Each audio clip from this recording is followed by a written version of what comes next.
Flip key alarm with auto fold installed on Commuter Deluxe 2021 model. And lock. Tapos pag nilong press nyo tong lock button sa taas, yan, car finder. Tapos yung ilaw ng alarm, ayan, sa signal light natin nilagay. Kaya pati side mirror, yan, kasama siya sa nailaw. Tapos pag nakita nyo na, press nyo lang yung lock, yan, mamamatay na. Tapos unlock.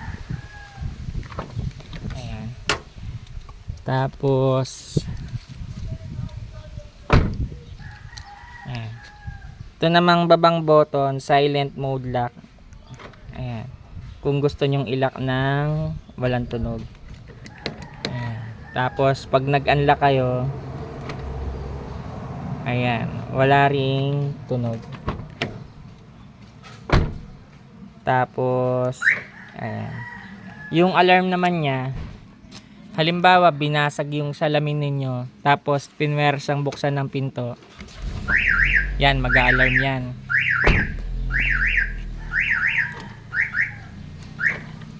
Kahit aling pintuang buksan, kahit dito sa passenger side. Bawa dito naman pinwersang buksan, yan, mag-a-alarm din yan.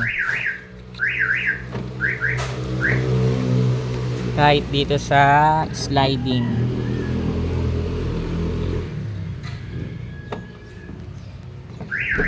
Ayan.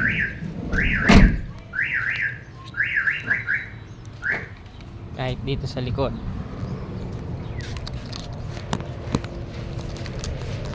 Bawa dito sa likod, pinwersang buksan.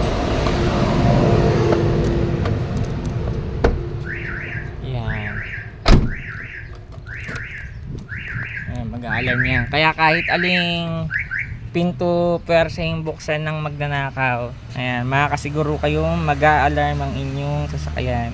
Tapos yan yung remote, papaduplicate na lang ng customer, magagamit nyo na pang start. Ayan, magandang klase yan, di mo kang laruan. Tsaka mabigat, pati may logo ng Toyota. Okay.